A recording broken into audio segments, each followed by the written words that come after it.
Buenos días, buenas tardes, buenas noches. Bienvenidos, bienvenidas a un nuevo capítulo de Echando el Cuento Podcast. Hoy estoy con Lisley Leguizamón Romero, una invitada súper especial como todas las que nos han acompañado en los capítulos anteriores. Es una gran amiga, nos hemos acompañado en procesos interesantes, nos hemos encontrado en la vida desde hace muchos años y resulta que hoy hace unos coincidimos por aquí en la tierrita. Nos habíamos conocido en Antioquia y ahora coincidimos por aquí en la tierrita. Hoy estamos desde un lugar mágico, maravilloso y muy recomendado que se vincula en cooperación con Echando el Cuento Podcast, Boscoso Glamping. Nos cayó de perlas porque Liz viene de Armenia, yo vengo de Pereira y esto queda justo en la mitad. Como pueden ver, un lugar espectacular que hoy se presta para que nosotros tengamos esta conversación tan interesante y les hablemos de un tema tan sensible y del que sabemos tan poquito. Bienvenida, Liz. Gracias, Lina. Gracias por la invitación. Ay, disculpas la demora en aceptar la invitación, la paciencia, pero bueno, ya estamos acá. Todo es perfecto. Todo, absolutamente todo es perfecto. Me encanta tenerte contigo aquí hoy. Bueno, les cuento un poquito de Liz. Ella va a profundizar en su propia historia y el tema del que hoy nos vamos a ocupar. Liz es psicóloga clínica también, luego pasa a ser neuropsicóloga y después de eso, como todos los seres que han pasado por este espacio, es tocada por la vida con un desafío en particular y eso enfoca mucho su hacer. Y ahora es psicóloga especialista en duelo. Precisamente así se llama su Instagram. Todos sus datos quedarán aquí para que la ubiquen. Psicología del duelo, ¿cierto? Así es, Lina. Liz, contanos un poquito de vos, un poquito de dónde sale Liz en origen y cómo llega a esta línea de camino, por lo menos a ser psicóloga. Interesante. Muy buena la pregunta. Bueno, yo soy de Arauca, llego al eje cafetero precisamente a estudiar psicología. En retrospectiva no tengo ni idea del por qué, ¿no? Ni del para qué. Simplemente dije lo voy a hacer, me llamó la atención.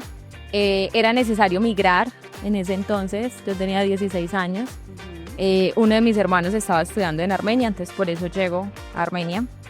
Inicio y en las primeras clases, esa primera semana, veo una clase maravillosa con una médica, bases de neuroanatomía, y ahí me engancho con la neuropsicología inmediatamente. Les digo, más que psicóloga, voy a ser neuropsicóloga más adelante. El querer conocer el cerebro, el querer saber cómo funciona, qué hay más allá de la anatomía, todo este proceso me engancha y es lo que hace que más adelante llegue a especializarme como rehabilitación neuropsicológica. Genial. Como neuropsicóloga es excelente. He tenido bastante interconsulta con ella. Además me ha acompañado con mi padre de cerca para hacer su valoración y proceso. Muy bien. Vos arrancás en Armenia. ¿Cómo terminás en Antioquia? Porque nos conocimos fue por allá. La universidad, yo empecé con un convenio de la universidad acá y su sede principal Medellín, Universidad San Buenaventura de Medellín, y decido irme. Pues me homologaban absolutamente todo, quiero conocer Medellín y finalizo pues la carrera allá. Me gradúo, empiezo a estudiar a trabajar con primera infancia y ahí donde llego al suroeste, donde nos conocemos, allá estuve más de 2 años y ahí digo, bueno, ya está la experiencia, ya conocí otros campos y quiero profundizar ahora sí en lo que me gusta, ¿cierto? Entonces ahí escojo un posgrado en rehabilitación neuropsicológica con la Universidad CES, un posgrado con una particularidad y es que era 100% clínico. 3 semestres, 100% clínico, o sea, o estudias o trabajas, pero no puedes hacer las dos al tiempo. Entonces con el apoyo de mis papás inicio este campo y bueno, estando en este proceso de lo que me gusta, un posgrado muy pesado, pero también con pues una capacidad de más allá de ver el libro, ver a los pacientes todos los días y conocer a través de esa clínica, ¿cierto? Sobrepasar no solo lo que en la literatura está, sino cómo esto lo ves, y lo ves diario y lo ves en una rotación clínica. Entonces me enganchó muchísimo, me pareció muy bacano Y estando en ese proceso de neuro, se atraviesa el deseo y el anhelo de la niña, que era ser madre. Siempre quise ser mamá, estaba muy en mí, entonces ahí es donde la vida nos cambia bastante. Bueno, antes de que pasemos a este capítulo, que conozco mucho de cerca, me ha tocado el alma como mujer madre, y además tuve el voto de confianza de Liz para acompañarla como su terapeuta en este camino. Digamos que este podcast se ha caracterizado por hablar de manera muy sencilla para el ciudadano de a pie, que entiendan perfectamente todo. ¿Qué hace una neuropsicóloga cuando hablamos de valoración neuropsicológica? En primer lugar, todo el tema de pruebas de neuropsicología. Trabajamos con todos los rangos de edad. Entonces, en niños es muy común escuchar trastorno por déficit de atención de hiperactividad, el niño imperativo. Imperativo, además. Así con el acento y todo. Niños con autismo, todos los trastornos que están dentro del espectro autista. Ahora llamado TEA. Sí, exacto, hemos DSM avanzado. Discapacidad cognitiva. Y bueno, hay una cantidad de síndromes que no te imaginas la magnitud, ¿cierto? PCI, todo el tema de parálisis cerebral. Incluso el autismo y el TDAH no solo se quedan en la infancia, porque tú en la adultez diagnosticas autismo. Tenemos personas... De hecho, hay muchas personas encontrándose con el reconocimiento de sí mismos y de pronto identificando, ve, a mí se me dificulta esto, o ve, yo como que no siento igual que los otros, o no percibo igual que los otros, y están empezando a encontrarse más que con el diagnóstico, con el reconocimiento de esa configuración y de particular. Cómo esto te puede servir de ancla, ¿cierto? Y no solo con hiperactividad, con autismo. Tenemos adultos que dicen, uy, yo tuve esto, pues yo, ¿por qué no tuve un tratamiento antes? ¿Cierto? Pero en esa búsqueda, pues, del ser. En adultos mayores, pues, toda la parte de deterioro cognitivo, todo el daño neurológico que se puede causar secundario a un accidente cerebrovascular, ¿cierto? Al derrame, pues, a toda esta cantidad de patologías que afectan sí o sí el desarrollo neurológico y de manera secundaria nos pueden dejar unas secuelas. Entonces, ¿qué hace un neuropsicólogo? Pues primero evaluar para mirar, bueno, cómo está la memoria, cómo está la atención, cómo está su capacidad para planear, organizar, ejecutar, resolver, cómo está su lóbulo frontal, cómo está esta capacidad visomotora, cómo está la percepción de la persona, cómo está la coordinación, ¿cierto? Cómo está todo. Y aquí entra algo muy bonito, que lo vemos incluso en adultos, sobre todo, y es cómo la ansiedad y la depresión, que es algo ya de nosotros los clínicos, influye en la memoria. Entonces, cómo mi memoria, y la memoria es la función más sensible que tenemos, entonces como un cuadro ansioso y un cuadro depresivo me generan olvidos, me generan fallas de atención, Neblina mental. Ya se me está olvidando todo y ya estoy asustada porque 40 años, 30 años y yo con estos olvidos, no sé dónde dejo las llaves, que son olvidos de atención. Ellos dicen de memoria, pues son de atención. Entonces, cómo toda esta clínica también nos está influyendo en toda la capacidad cognitiva. No nombré una de las, ¿cómo se dicen? Se me fue el más común que tenemos, el TEC, accidentes de tránsito en su mayoría, ¿cierto? Como un TEC nos deja secuelas a nivel neurológico. Entonces, desde la evaluación neuropsicológica que entramos a mirar todo este componente. En niños, ¿qué es lo que más tenemos? Alteraciones del aprendizaje, ¿cierto? Toda la parte de aprendizaje, toda la parte de dislexia. A mi hijo le cuesta aprender, vea, es que me hacen las letras al revés. ¿Qué está pasando? Es que no comprende lo que lee, es que lee una frase corta y no la retiene, ¿cierto? Exacto, entonces, ¿cómo acompañamos todo este proceso desde la evaluación y decimos, bueno, esto es lo que vamos a enfocar? Y ahí llega la rehabilitación, que es otro campo también muy bonito, el cómo tú acompañas, no solo al paciente, ahí hago la salida, cómo acompañas al cuidador, porque ahí nos entra y es lo más común encontrar que nuestros cuidadores resultan más enfermos que nuestros pacientes, ¿cierto? Entonces, ¿cómo tú acompañas al cuidador en este proceso para que yo te doy estrategia aquí en la sesión, pero esta estrategia tú cómo la implementas en casa, sobre todo pues en niños, incluso una persona mayor, una persona con enfermedad de Alzheimer, con inicio de otra demencia, pues ya sea cortical o subcortical? ¿Cómo tú acompañas este proceso de una manera amorosa sin que esto se te vuelva una enfermedad para ti. Genial. Me parece muy importante que toques ese lugar de quien acompaña. En la clínica con niños, niñas y jóvenes es indispensable el trabajo con la red familiar. No funciona solo con los niños y niñas o con los jóvenes. Y lo vemos mucho en clínica. Lamentablemente, pues sé que Liz también lo ha visto, hay familias que llegan como, Aquí te lo dejo. aquí le dejo esto, resuelva, ¿cierto? Una de mis claridades cuando empiezo a acompañar niños, niñas, jóvenes, familias es, este proceso es 70-30. Red, que aprende cómo sostener, y el pacientico que identifica qué le ocurre, comprende qué le ocurre y se dispone pues también a su proceso de rehabilitación. Genial, es un tema muy interesante. Es maravilloso, la neuropsicología es hermosa. Cuando yo estudié psicología, recuerdo con mucha emoción y cariño la etapa de neuro. Yo también estudié en la San Buenaventura, sede de Medellín, y teníamos un grupo genial de estudio. Entonces nos juntábamos porque es de mucha memoria, ¿cierto? Entender las funciones y la fisiología, o sea, las partes del sistema nervioso y cerebro y luego cómo funciona. Las áreas. Sí, sí. Pero es encantador. Yo soy de las que pienso que todos deberíamos tener bases de medicina, psicología y formación financiera. Sí, claro. Bueno, encantador ese rollo. Entonces estás en este proceso de formarte como neuropsicóloga con énfasis en rehabilitación, ¿cierto?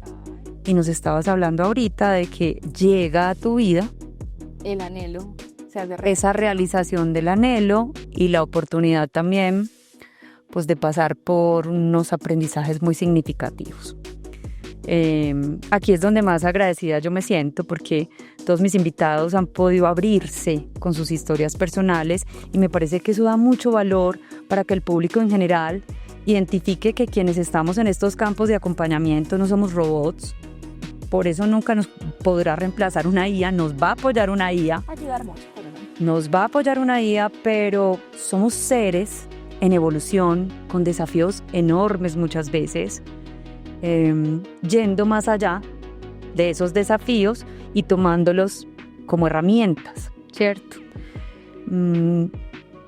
Yo siento que eso nos da una capacidad de comprensión, compasión y empatía que no nos da la formación académica. Contanos un poco de ese proceso. De ese momento maravilloso, ¿sabes? Para mí es algo muy bonito y mágico. Incluso poder hablar de todo sigue siendo muy satisfactorio. Estando en ese proceso, llega el embarazo. Es que el embarazo no llega solo. Llega el embarazo, llegan situaciones familiares muy complejas y pues el posgrado que estaba haciendo, ¿cierto? Pero como le estaba metiendo la ficha a todo, un embarazo muy bonito, cero complicaciones, un embarazo que me permitió decir, uy, qué bacano volver a embarazarte, no, o sea, es una maravilla, excelente. Bendita oxitocina subiendo en mi cuerpo. Dormí, a pesar del cansancio, yo empezaba clase a las 6 de la mañana, terminamos en la noche, a pesar del cansancio, decir, uy, dormí toda la noche, embarazada, esto es una maravilla, o sea, espectacular el embarazo. Todo estaba programado para graduarnos en diciembre, terminábamos ya ese diciembre. Yo adelanté desde mi proceso académico rotaciones, cosa que mi bebé estaba para nacer en septiembre y ya este resto de tiempo era finalizar unas materias, entregar mi trabajo de grado, pero ya podía tener el tiempo para estar con mi bebé. Además aquí hay algo muy bonito y es que yo estudiaba con 2 médicas, bueno, iniciamos 5, terminamos solo 4, pero todo este proceso fue con 2 médicas y una psicóloga. Este era el grupo del posgrado, era un grupo muy reducido. Y ellas fueron una red maravillosa. Le hago cuña a Lina en Cali, una excelente neuropsicóloga. Luisa y Carolina, excelentes personas, excelente acompañamiento todo este tiempo. Y bueno, aquí llega lo inesperado y es cuando tú estás embarazada, tú nunca dimensionas la muerte. Es más, tú aquí donde estamos sentadas no estamos dimensionando la muerte. ¿Para qué? ¿Para qué vamos a hablar de eso y nos vamos a dañar el rato, ¿cierto? Además porque estamos como consteladas en la energía de la vida, ¿cierto? No tienen lógica. ¿Para qué? ¿Para qué hablar de la muerte si la muerte trae tristeza? Entonces llega mi bebé muy sano, sin ninguna complicación, un embarazo muy sano dentro de todo lo normal. Y ahí es donde la vida Parto me da sin complicaciones. Todo se dio, lo que te digo, a nivel familiar también había una situación, entonces en ese momento por las situaciones familiares que habían, llegó más red, entonces estábamos súper acompañados, o sea, fue algo muy bonito realmente. Mi bebé nace sin ninguna complicación, 7 de septiembre del 2015, Clínica Bolivariana, Medellín, y me dan salida, me voy con mi bebé a la casa, y aquí empieza el desafío de la maternidad. Ay, ¿verdad que él va a dormir un tiempo y va a comer otro? No, esto así no funciona, ¿cierto? Un bebé más susceptible, más irritable. Francisco, pues, fue el nombre que yo elegí porque no dejé opinar a mal nadie, pero un nombre pues anclado a un significado muy especial para mí. Al día 18 teníamos una cita de control normal para mirar e incluirlo a crecimiento y desarrollo, normal. Aquí hay algo muy bonito y es que esa cita era un lunes antes, ¿cierto? Yo llegué a la cita tarde, no me atendieron, la reprogramé para ese viernes, estaba acompañándome una de mis tías. Cuando yo llego a la cita, una doctora le entregó todo, cómo está el bebé, cómo estás tú, una doctora que fue la que acompañó todo mi proceso de embarazo, entonces era algo con mucha confianza. Cuando ella va a pesarme a mí, que le entrego el bebé, mi bebé entra en paro cardiorrespiratorio. Así como te lo estoy contando, así sin que pasó esto, se ahogó, no, nada. Así en ese momento mi bebé entra en paro cardiorrespiratorio. Afortunadamente estábamos en un lugar donde la atención fue inmediata, ¿cierto? Estábamos en Sura, Los Molinos, y corren ellas, corro yo, corro todo el mundo, la cosa más loca, pero sin comprender y sin entender absolutamente nada de lo que estaba pasando. Mi bebé hace 2 faros en ese momento. Ya te imaginas el estado de confusión de, bueno, pasé de tenerlo aquí cargado a que allá está y aquí estaba la pediatra. Yo les dije, por favor, déjenme entrar, no hago nada, déjenme solo ver, déjenme ver. Acceden y yo veo cuando lo están entubando, yo veo cuando están en todo esto y yo decía, ¿qué está pasando? ¿Qué está pasando?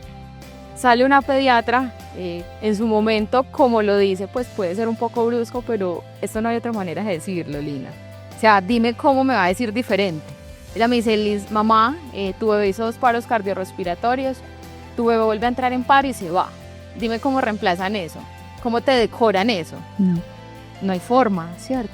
En ese momento tú lo tomas como, ¿qué es esto tan brusco? Pero, ¿cómo más te lo dicen? Nos sacan inmediatamente, Sura fue, y en ese momento la atención fue 100 de 100, o sea, fue algo muy rápido. A la clínica, se me olvidó. Las Américas, menos mal lo tenés claro. A la clínica Las Américas, y mi hijo ingresa a UCI, lo estabilizan. Cuando sale la neonatóloga y me dice, mamá, la realidad es que pues el bebé está muy mal, no sabemos qué pasó, y nunca se me va a olvidar cuando yo la veo y le digo, doctora, haga lo que usted puede hacer desde su campo, haga lo que usted puede hacer siendo neonatóloga, pero lo que usted no puede hacer, hasta ahí llegamos, y si mi bebé no es de este mundo, déjelo ir.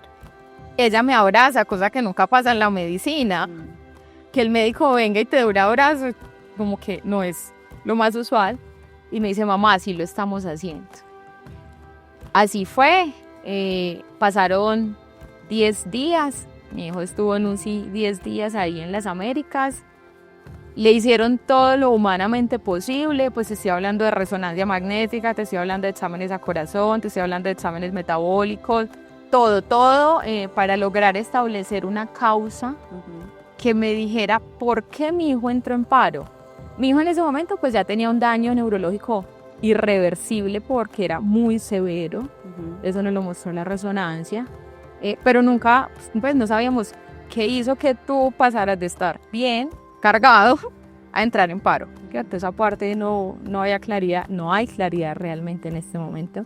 Entonces, a los 10 días, como a los 5 días me entregan estos resultados, con neuropediatra me dice todo lo que hay, salgo llorando y tenía para ese entonces una amiga médica y le digo, ven, ¿qué protocolos hay en Colombia para este tipo de pacientes. Y ella, pues, imagino que en su dolor, ella trabajaba en UCI, por eso la pregunta iba a ella. Me dice, habla con el intensivista, Liz. Habla con él. Así es, pido hablar con el intensivista. Y él me dice, mamá, realmente no lo hay.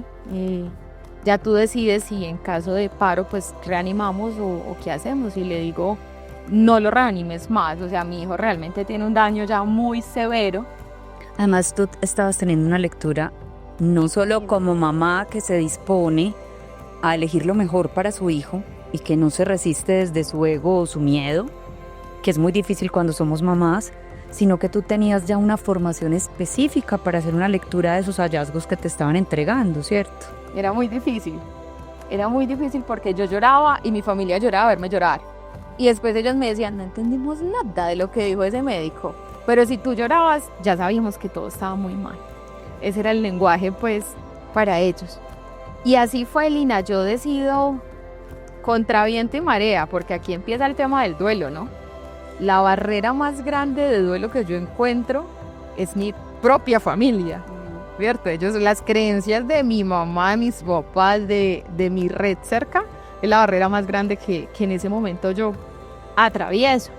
Entonces decido no reanimar y así es, mi hijo se va yendo y mi hijo fallece en un paro cardiorrespiratorio el 4 de octubre, día de San Francisco de Asís, que pues desde ahí estaba como el nombre, el significado lindo para el nombre, ahí en la Clínica de las Américas. Siempre pedí verlo ir y acompañarlo. Así que en ese momento, cuando todo se pone mal, yo entro a la UCI, yo estoy en la UCI, cuando mi hijo entra en paro. Estaba, pues, dejaron entrar mi familia que estaba ahí, pero yo me paro, mira, allá está la cuna, yo estoy acá y yo me paro como barrera y les digo, no lo van a tocar, no lo van a agarrar, lo vamos a acompañar a que se vaya. ¿En qué estaba pensando? No tengo ni idea, porque imagínate, yo en retrospectiva digo, pucha, Liz, ¿leíste cómo hizo? No tengo ni idea en qué estaba pensando. Estaba en una posición muy difícil en que lo dejas ir o lo retienes por ti. ¿A cuenta de qué? ¿Bajo qué condiciones lo retienes? ¿Qué calidad de vida tenía con este daño? Entonces ahí es donde pienso que el acto de amor más grande es ese. La decisión más difícil de mi vida siempre va a ser esta, no reanimen a mi hijo. Pero dejarlo ir, así la vida se te quiebre a ti, es algo que aún duele y duele harto. Tú sabes que te he admirado profundamente, no solo como profesional, como mujer,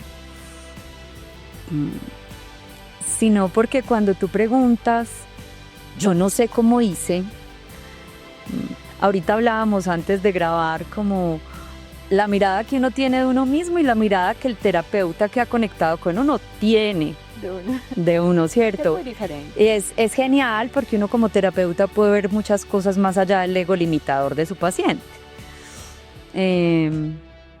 Obviamente no fue solo desde tu formación académica, que es impecable, sino desde la sabiduría que vos tenés como mujer.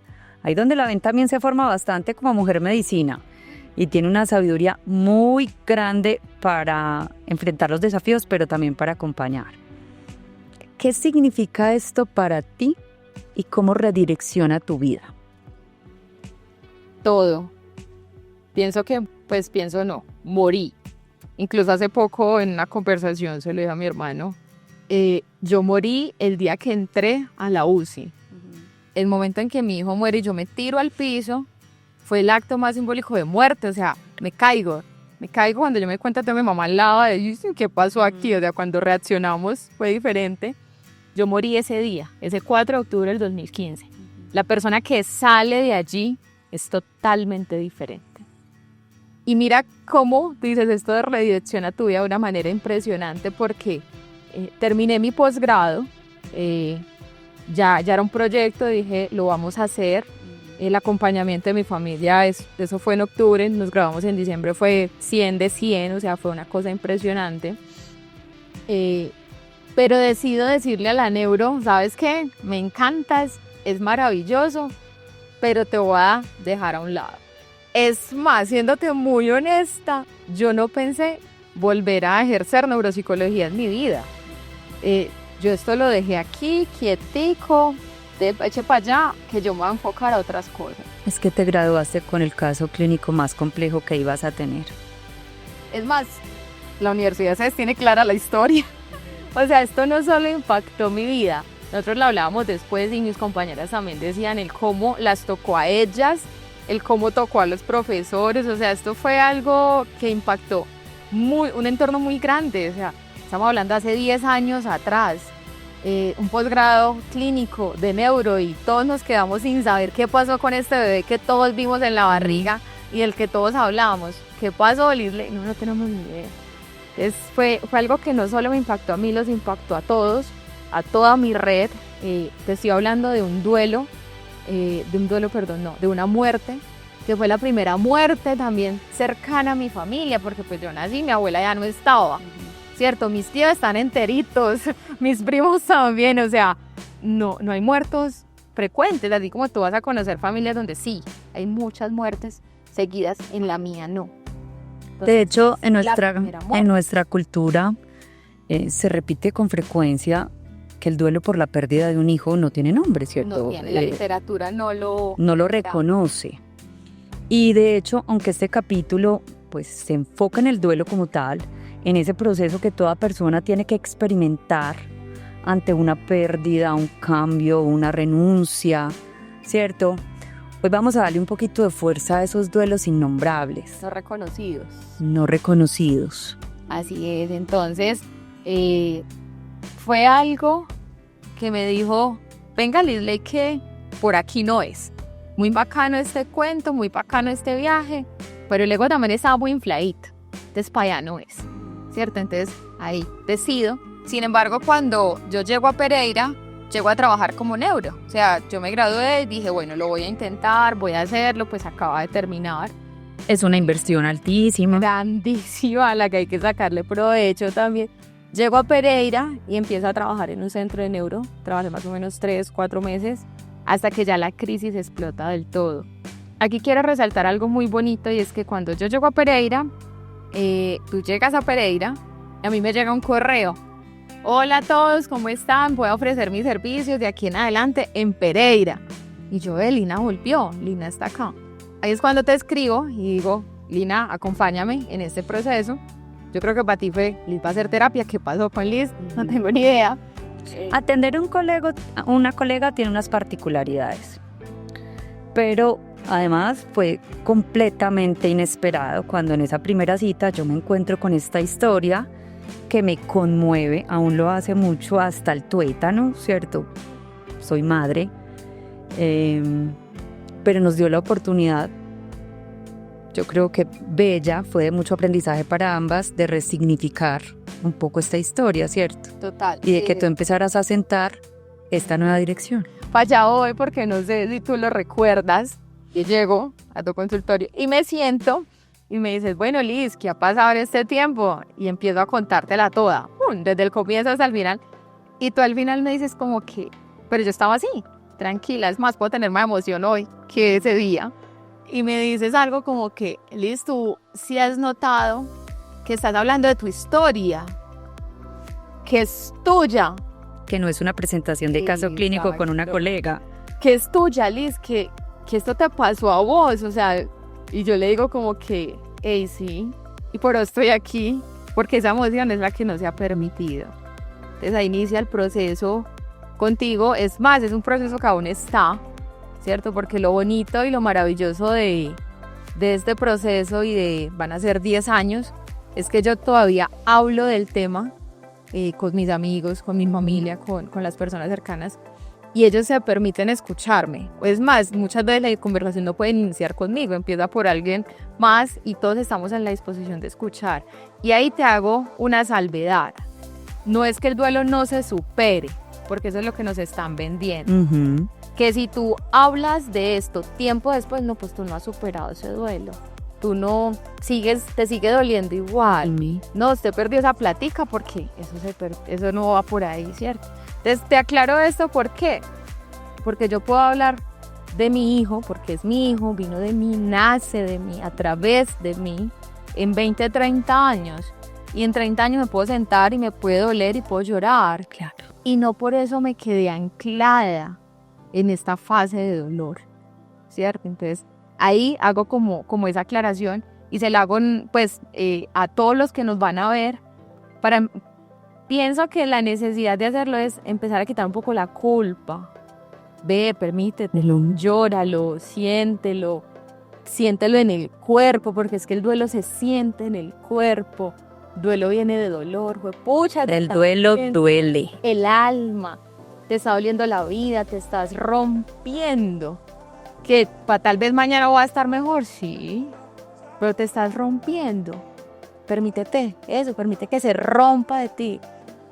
Permítete mostrar tu vulnerabilidad, sabiendo que siempre va a haber una red maravillosa, lista para acompañarte y para sostenerte. Empezando por la vida misma, ¿cierto? Así es. Porque hoy no nos vamos a centrar en el ser maravilloso que es Lucía, pero yo sí voy a hacer una cuñita frente a eso. Años después llega Lucía a la vida de Liz y siento que es una forma de materializar esto que decimos cuando la vida nos equivoca, ¿cierto? Y cuando nosotros tenemos la posibilidad de renacer una y mil veces, así como de morir en vida. Un duelo implica una muerte. No solo la de esta materia, aquí morimos todos y mueren una cantidad de cosas de todos. Te das cuenta que muere porque después de eso sacas el aprendizaje, te ves al espejo y ves que no, ya no somos la misma. Hablemos un poquito de eso.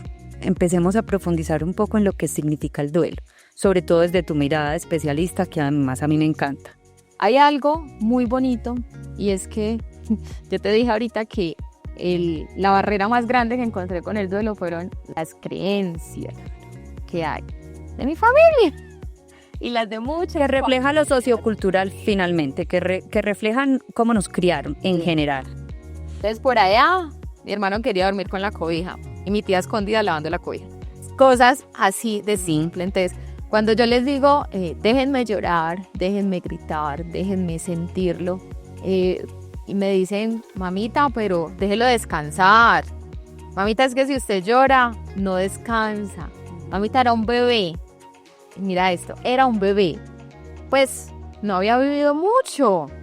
Yo le digo, y si tu hijo de 30 años muere, te va a doler. Claro, mija, pero había vivido 30 años y vivió conmigo el tiempo que tuvo que vivir. Estuvo conmigo 18 días, 10 días en UCI, es una muerte normal. ¿A ti qué te hace sentir o pensar que va a doler menos? ¿Cierto? Entonces, ¿qué pasa con el duelo? ¿Qué pasa con la red que tenemos? ¿Qué pasa con los prejuicios y las enseñanzas que tenemos sobre la muerte misma? ¿Cierto? Porque una de las cosas que dificulta más el poder reconectar con la vida después de una muerte tan significativa es precisamente nuestra cultura, que niega lo más tangible y certero que tenemos desde que nacemos, y es la muerte. Exacto. Vivimos como si no fuéramos a morir. Claro, porque si no fuera así, viviéramos con ansiedad pensando en qué momento nos morimos, pero sería disparada. O sea, sería... No la hablemos mejor. ¿Qué pasa con todo esto, Lina? Lo primero es permitirte vivirlo. Acompañar. ¿Qué es acompañar? Acompañar no es esto. Venga, mija, ya no llore más, que ya lloró mucho por hoy. No, esto no es acompañar. Esto es cállese, que ya está dando mucha bulla y su bulla y nos incomoda algo a mí. Claro. Y eso yo no quiero sentirlo, ¿cierto? Eso es lo que está pasando. Cállese porque ya fue suficiente. Mira, yo hacía unas crisis impresionantes en la noche. Llegó un punto en que mis hermanos no se acostaban, porque claro, yo estaba terminando los trabajos de la universidad. Mis hermanos era uno acostado en el mueble y otro en la escalera, esperando a ver a qué hora yo explotaba, para ellos estar ahí, quedarse, acompañarse. Hoy les decía, hoy no quiero salir. Entonces mis sobrinos salían por ahí de rato todo el día. No, tía, yo tampoco quise salir. Vayan, no, tía, que nos queremos como quedar por aquí. Estoy hablando de chicos de 9, 10 años. Tía, bueno, esto es acompañar, ¿cierto? Esto es estar.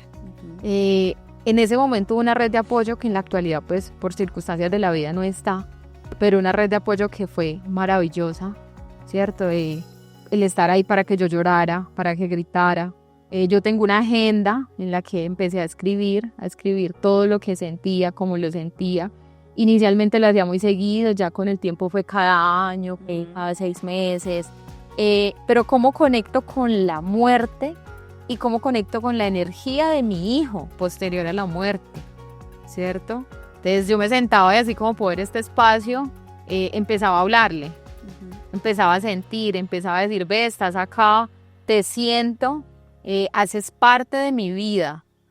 Algo muy bonito que hicimos como familia fue que en todas las casas de mis hermanos hay un cuadro de Francisco.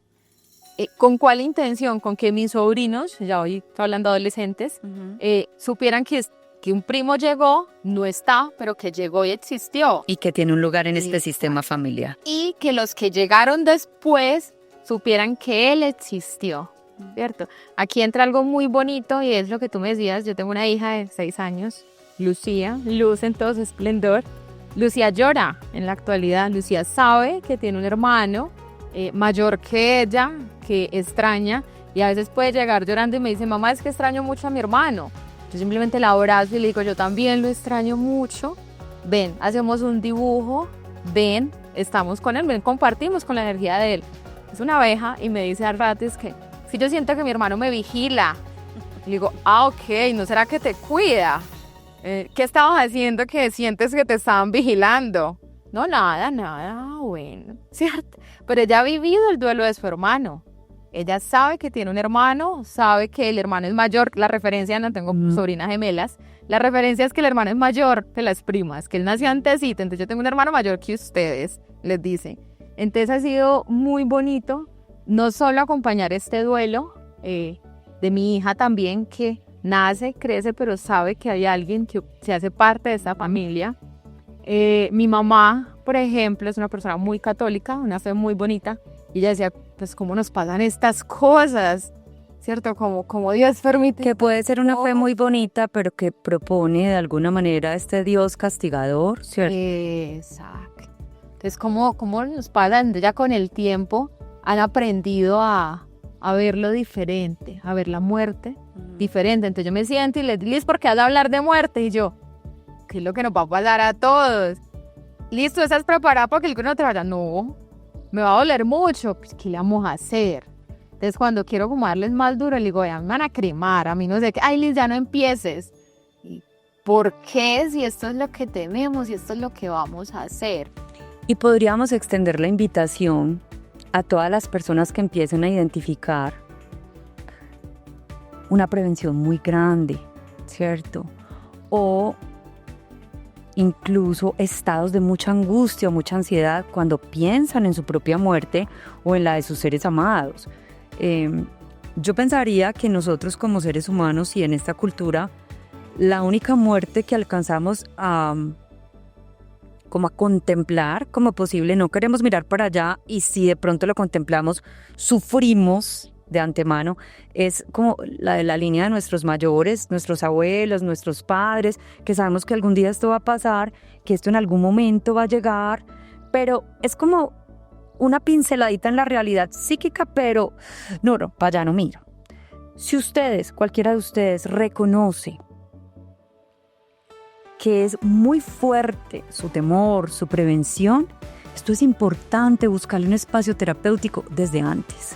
Ahí dices algo y estás hablando de la muerte que va en el orden biológico, más no la muerte que viene en contravía. Tú, pues en contravía, es decir, tú vas a enterrar a tus hijos, esto no está por ningún lado, ¿cierto? Es qué hacer con estos procesos, cómo acompañar de la manera más amorosa posible, de la manera más tranquila posible. O sea, el duelo se te puede demorar 2 años, 3 años.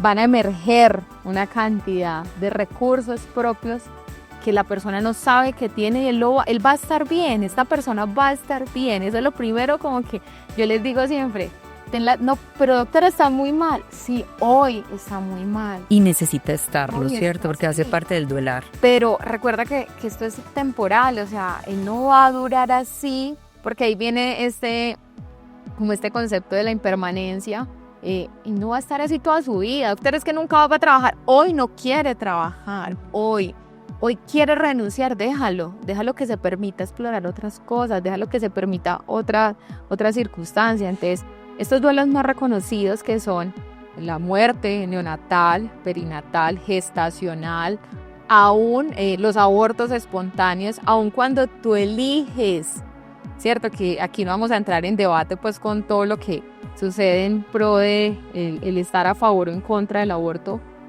pero no quiere decir que si tú eliges a ti no te duela esta decisión. Totalmente. Son muchas las mujeres que yo acompaño desde este lugar. Incluso puede doler un poco más porque está la culpa. Y la culpa del que no lo puedes decir, del que no lo puedes hablar, del que yo he tenido, bueno, otra de mis pasiones es la astrología. Entonces cuando me pongo a gomosear con la carta natal, encuentro los abortos y digo como que, hey, tú tuviste un aborto, ¿cómo lo supiste? No, pues yo estoy preguntando aquí cositas que voy viendo. Entonces muchas veces no me dicen, de eso no se habla. Esto no lo puedes hablar. Hay algo también que me parece muy chévere, es como, tú dices, murió el abuelo, murió el esposo, el difunto, el final. Y el finado finalizó, y de aquí para allá, usted ya no lo vuelve a nombrar, ¿cierto? Es cuando yo elijo sacar fotos grandes y regalar, cuando yo elijo dar tarjetas cada 4 de octubre, cuando yo elijo llevar a mi hija de 10 meses al mar un 4 de octubre y enseñarle que vamos a conectar desde el agua, desde la tranquilidad, desde otro elemento, ¿cierto? Estamos permitiéndonos, Lina, sentir. Porque la cultura no quiere que sintamos. Jamás, ¿cierto? A la cultura le sale costosísimo el que yo sienta esa tan llorona. Pero ¿qué problema si no llora? Porque ahí tenemos el otro problema, ¿cierto? Entonces, cuando yo empiezo a permitirme vivir mi duelo, en parte tengo que tomar distancia de mi familia. Voy a vivir aquí, ustedes allá. Déjenme tranquilita llorar aquí. Hoy me pasaba que yo llegaba a Medellín y mi papá decía, quédese arriba. No, déjenme aquí en la habitación donde siempre estuve, donde siempre está. Quédese arriba, mija, porque es que yo más tarde la escucho llorar y a mí me va dando algo. ¿Qué? ¿Por qué no te bajas a llorar conmigo? ¿Qué pasa si lloras? No, mija. Ok, quédese allá, déjeme aquí llorar tranquila, déjeme en paz. Fue un proceso, mira, fue un proceso grande. La habitación estaba decorada, entonces hubo un tiempo, el tiempo que yo sentí prudente para decir, bueno, las cosas las voy a regalar en mi tiempo, ¿cierto? Yo decido en qué momento desarmo el corral, desarmo lo que había. Yo decido en qué momento quito las calcomanías de la pared. Es más, aún están las estrellas en la parte de arriba. Pero fue el momento en que yo decidí para todo, ¿cierto? No fue el momento, si por ellos hubiera sido impuesto, ¿no? Fue ponerles distancia un poquito, pero fue quitar esa barrera y decirles, lo voy a vivir así, este es mi duelo, sé que me quieren acompañar, valoro muchísimo al que están, pero permítanme vivirlo, porque es que usted no le ha muerto un hijo, usted tampoco, entonces usted no sabe qué se siente. Estás hablando de algo muy importante, y son los tiempos en un proceso de duelo. Así es. Cuando a mí llega un consultante con un proceso de duelo sin lograr gestionar o con la necesidad de acompañar, lo primero que te pregunta es, doctora, ¿esto cuánto dura? Listo, sí, aquí estoy, lo voy a sentir, voy a aprender a gestionar, pero ¿esto cuánto dura? ¿Cierto? Como si fuera un tumor que te tienen que quitar. Desde la teoría del duelo, se supone que un duelo muy bien gestionado puede durar 1 año. Hasta 2. Digamos que en esa fase de consolidación, les dice hasta 2, la especialista es ella, ¿cierto? Efectivamente hay unas fases. Ahí yo siento que también hay un prejuicio o una preconcepción, y es que esta fase dura del día 0 al día 15. La negación.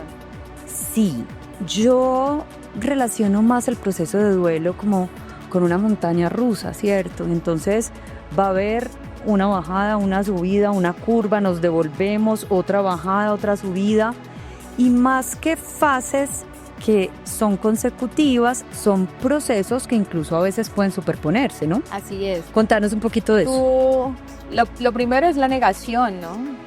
Esto porque me está pasando a mí, esto no me va a pasar a mí, esto, ¿cierto? Pero después viene la rabia, la impotencia, como en las fases, ¿no? Uh-huh. No te estoy diciendo lo que quiere decir. Bueno, ahí lo primero es lo que tú acabas de decir. El duelo no es lineal, el duelo es cíclico y depende de los recursos propios de cada persona. Van a ser diferentes mis recursos a tus recursos y eso nos va a marcar un proceso de duelo totalmente diferente. Entonces, me niego, siento rabia, lo negocio, ¿cierto? Empiezo como a aceptarlo y digo, uy, aprendí esto. Ahí están las fases del duelo, ¿cierto? Pero pueda que yo primero negocié. Uh-huh. Entonces yo primero fui y me arrodillé en el oratorio y le dije, bueno, Dios, usted me lo dio, yo lo recibí con todo el amor del mundo, le di todo, pero en este momento le voy a pedir que cambie mi dolor por el dolor de mi hijo. No permita que mi hijo sufra, así a mí se me rompa la vida, así tal textual, arrodillada. Primero negocié con Dios, después vine a sentir la rabia, la impotencia, la ira. Después dije, juepucha, venga, Lisley, esta es mi historia, ¿cierto? Esto me está pasando a mí, esto nos está pasando a nosotros. Y por allá vine a ver la luz al fondo del camino y dije, esto me cambió la vida y esto tiene una versión de Lisley antes y Lisley después. Entonces, quedémonos con esta del después.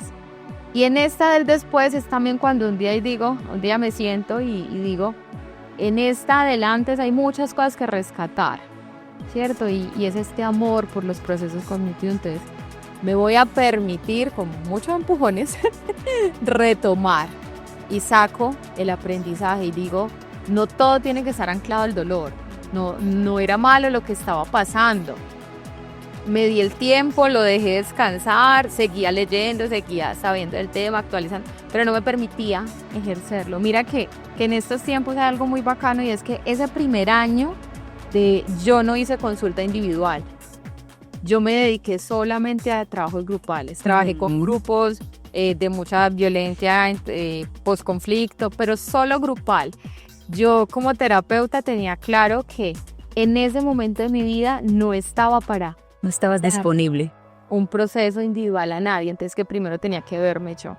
Entonces, esos son los tiempos de los que hablamos, o sea, cómo tú reconoces esto en ti. Entonces... Hay algo que me parece importante mencionar, y es, bueno, si nosotros vamos asimilando la idea de la muerte, el concepto de que todos nos vamos a morir, somos finitos, la impermanencia es una de las constantes de la vida, ¿cierto? Además afinamos nuestra capacidad espiritual, nuestra evolución como conciencia. Claro que podremos tener una experiencia o por lo menos una mirada diferente. Sin embargo, aquí el dolor no es negociable. Esto es un tema que yo he hablado con mis pacientes porque ellos decían, no, es que tenemos que ser más conscientes para que no duela tanto. No, el dolor tiene una función psíquica. Sin dolor, no integramos aquí que esto ocurrió. Cuando nos permitimos el dolor, también nos permitimos integrar esa parte de mi historia.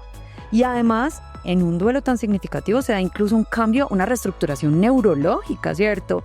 Entonces, esto es fundamental. Todo cambia. Entonces, el dar lugar al dolor, duelar. El duelo duele. Lo otro, la posibilidad de entender que esto se hace más adelante, después de estas fases, resignificando. Y es, en nuestra cultura también, el tema del luto, de guardar el luto, tiene mucho que ver, yo lo planteo como un error de percepción, y es que nos aferramos al dolor que queda cuando perdemos a nuestro ser amado, con el error de percepción asumiendo que esto es lo que queda de ese ser amado. Y no es así. Para mí es lo más injusto y doloroso que podemos hacer desde la inconsciencia, pero ¿cómo vamos a poner todo lo bello, bueno y maravilloso que ese ser amado fue en nuestras vidas detrás de este cojín negro de terciopelo que es el luto, ¿cierto? Válido si se tiene que pasar por el símbolo, ¿sí? Las fotos y recogerlas. Pero ojo, lo que queda a nuestro ser amado no es el dolor.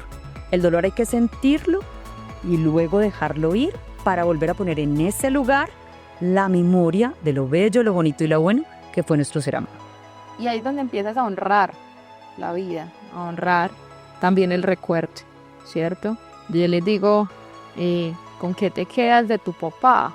Entonces, lo primero pues desbordarnos, se murió, sí, ya lo sabemos, pero mi papá hubiera hecho esto, mi papá me hablaba de esto, yo me parchaba con él a tomar el café de esta manera. Esto es con lo que nos quedamos. Esto es lo bonito, esto es lo que yo puedo pasar a mi generación siguiente. Mira, tu abuelo tenía esto. Y ahí conservamos la memoria. Ahí es lo bonito de la película de Coco, donde el padre... Súper recomendada. El que es olvidado. Pero si yo no te olvido, y ahí viene la ambivalencia, ¿no? El hecho que te recuerde no quiere decir que no supere el duelo, no. Te recuerdo porque eres... Te honro con el recuerdo. Para mí, ¿cierto? Y tú dijiste algo muy bonito ahorita del sistema y del lugar. Darle lugar a quienes ya no están, pero estuvieron, ¿cierto? Eso hace que esto tampoco nos genere otro montón de cosas más adelante. Entonces, ¿qué podemos hacer? Acompañar, estar, permitir. Hoy no te quieres levantar de la cama, bueno, hoy no quieres. Mañana podemos ir a tomarnos un café. Mañana podemos ir a hacer algo diferente. Escribir, para mí escribir es fundamental. Conectar con la música, llorar con la música, sentir la música, caminar, ir a espacios abiertos, observar, mirar, quedarte mirando al cielo y encontrar a esa persona. Todo esto darle un lugar. Nos ayuda y nos ayuda demasiado a respirarlo. Estuviste, te amo, te sigo amando. Hoy ya no estás de manera física, pero haces parte de mi realidad.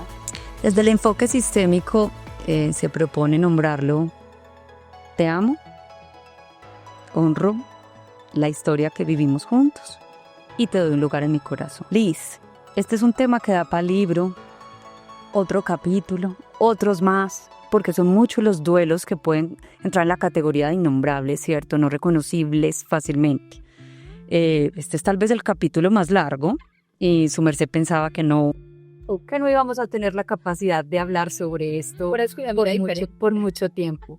Yo soy supremamente agradecida contigo, honro tu historia, honro tu presencia en este espacio y bueno, que tengamos la oportunidad de seguir contando el cuento juntas y sobre todo acompañando en servicio a personas que estén pasando por procesos tan desafiantes como este. No, gracias a ti, Lina, la paciencia. Es un tema muy bonito, es un tema mágico, es un tema que debemos visibilizar más. Gracias por darme la oportunidad de hablarlo. Me cuestan las cámaras, ya todos lo saben, pero el permitirnos estar acá y hablar de algo que resumimos en un periodo corto de tiempo, pero que es una historia que acompaña mi vida de una manera muy bonita, muy maravillosa. Y que permea la forma tan impecable como acompañas a otros que están viviendo estos procesos. Para los que necesiten un proceso de acompañamiento, aquí van a quedar todas las redes de Liz. Saben que ambas trabajamos en el 1 a 1, pero Psicología del Duelo tiene una especialidad en este campo, entonces yo espero que cuenten con ella para llevar mejor estos procesos tan desafiantes y bueno, tengan los aprendizajes de una manera más significativa. Los esperamos en los próximos capítulos de Echando el Cuento Podcast. No se les olvide darnos cariñito, un like, difundir, compartir. Es la forma de ayudarnos a sostener este proceso y llegar cada vez a más personas. Chao, chao.